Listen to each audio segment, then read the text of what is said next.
Hey, what's up, YouTube? It's Bradley from TeamDemise here, and sorry if I sound a little weird. My allergies have been kicking my butt lately, but I've been playing this deck for about a month.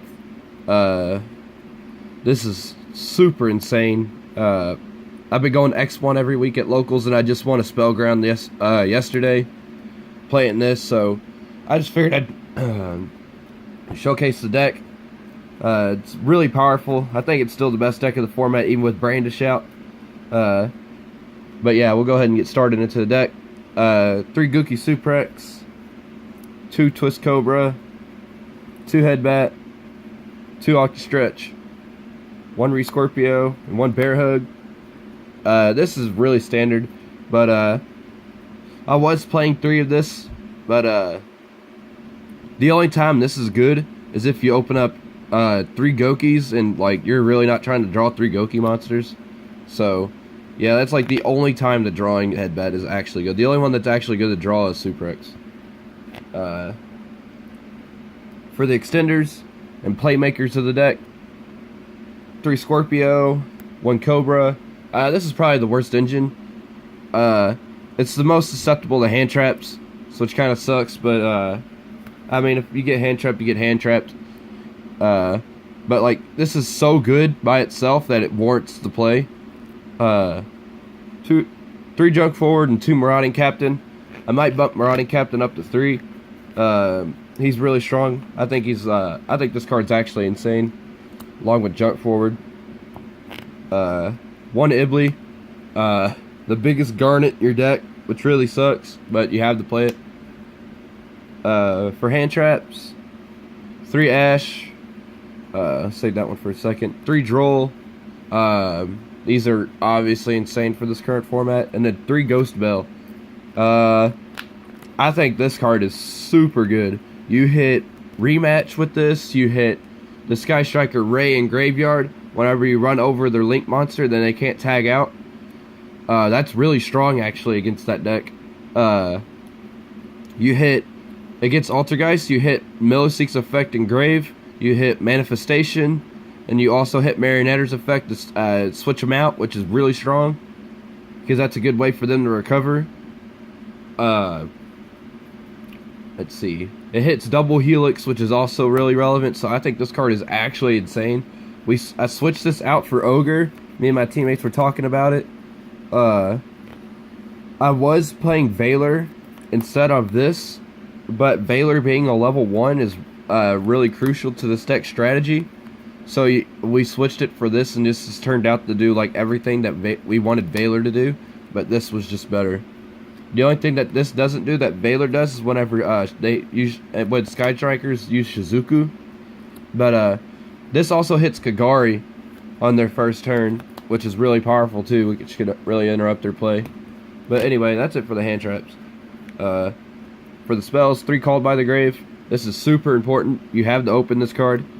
I mean, if you don't, like, your deck is super good, like, to push through some hand traps, depending on which hand traps they are and how strong your hand is.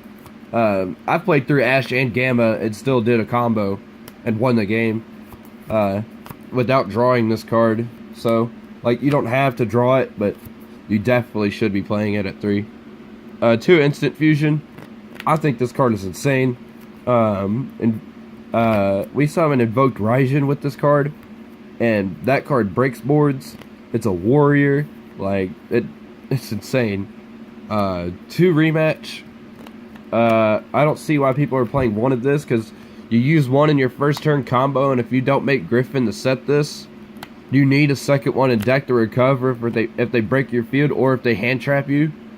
So yeah, if your opponent's smart, they'll Ghost Ogre the Firewall instead of the Assault, and this will come up in the later turns for that after you used your first one. 1 Soul Charge, 1 Monster Reborn, 1 Reinforcement of the Army, and 1 1-for-1. This is a new addition to the deck as well. I think this card is insane. I know in my last profile I talked about cutting Soul Charge because it seemed unnecessary, but this is just another one of those cards that help you push through hand traps and punishes your opponent for Ghost Ogring his Soul or Firewall. So I think it's just definitely worth keeping in. I'm not going to explain the other two though. Monster Reborn and Road are obviously insane. The 2 Equip spells, Mirror Shield, and Phoenix Blade. I tested Axe of Fools. I know that's been very popular, but it just seemed unnecessary now, because you can't, like, a lot of the boards are making Trigate with Goblin next to it, and you cannot target the Trigate with the Axe of Fools, because it, like, equip spells are a targeting effect. Tell me in the comment section if I'm wrong, but I believe that's how that works. And but either way, this is equally as good, because you're just going to run over whatever they put on the field. That and this, if you draw it, like, there's been a couple of times I've drawn both of these and was able to still combo and kill my opponent because I drew this one, and if it was Axe of Fools, I wouldn't have been able to win the game. And, like, this isn't bad to draw either, because sometimes you have, like, I played against Infernoids, and in testing, I was able to equip this to one of my guys and just run over Deviati, and, like, that was super relevant. 2 of Phantom Knight's Shade Brigandine. I think this card is insane. I want to play 3 of this, but I'm already at 45 cards. I hate playing more than 40, but with the Garnets in your deck, it's fine. And, like, how many 2-card starters you have, and you don't have to open a Gouki to have a starter play, so it's worth playing 45 cards, in my opinion, because, like, it allows you to play everything that you want to play and allows you to play all the extenders. But yeah, if I could find a couple of cards to cut, I'd probably play 3 of this, because it's insane. But you always side it out going into games 2 and 3 whenever you side in, like, strikes or evenlies or whatever. But that's it for the main deck. Like I said, it was 45 cards. For the extra deck, one of the most important cards in your extra deck, MX Saber Invoker. This starts a lot of your plays. This card's been known for a lot of degenerate strategies. 1 Raging. This could be Dragulus, but, like, the only times that Dragulus comes up is whenever you Predaplant and discard a monster, and they Ash it, or Veiler it, or Permanence it, and then you also open Instant Fusion. That's the only time that this is really strong. Like, I guess you could make an argument to where, like, you go junk forward into, like, Marauding Captain or something, or you go Marauding Captain and then Permanence it and you also open Instant Fusion, but then, like, you're still using a Soul, and your play is still going to be extremely strong because you summoned a Soul. So it doesn't really make a difference, in my opinion. You could definitely play Dragulus, but your deck gets inherently worse at going second if you play this instead of this.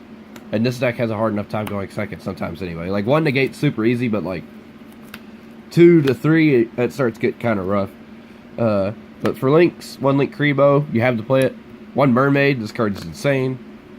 1 Cerberus, 2 Phoenix. Because I was playing 2 Cerberus because I was playing from this side over, but I just switched it to play from this side of the board over this way. Just because, like, I think Cerberus is a better card than Phoenix, but the protection from card effects is way more important.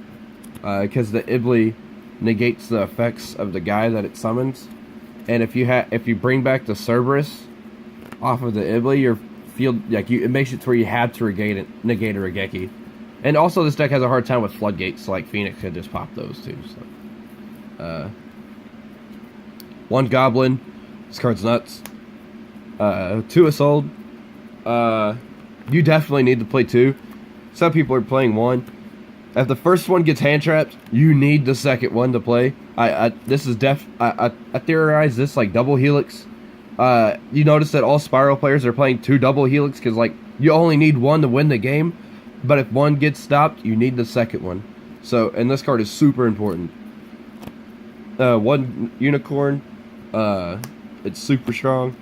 1 Trigate Wizard. Griffin. Firewall.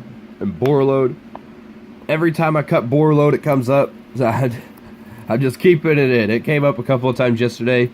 Several times in testing. I think this card's nuts. You win games that you shouldn't because of Boreload.